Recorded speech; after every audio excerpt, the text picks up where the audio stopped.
In this tutorial, we'll be diving into the fascinating world of args and kwargs in Python.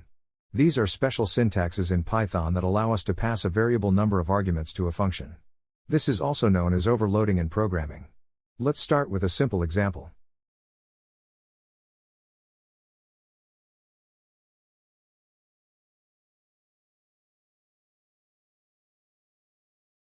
Here, we have a function named profile. The first argument is name.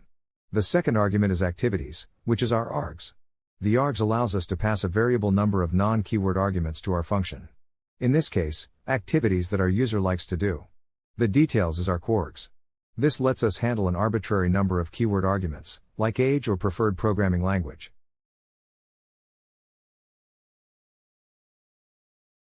Now, let's pass some arguments to our function.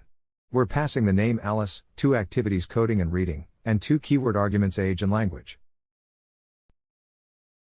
As you see, the function prints out all the details we provided.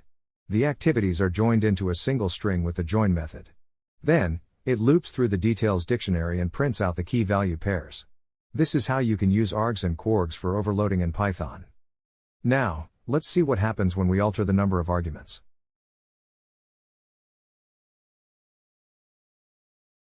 This time, we've passed the name Bob, 1 activity biking, and 3 keyword arguments age, language, and job.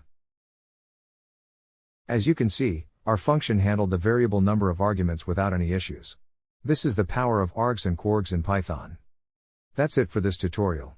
I hope you found it helpful and fun. Remember, programming is a journey, and every step you take makes you better. So keep practicing and happy coding.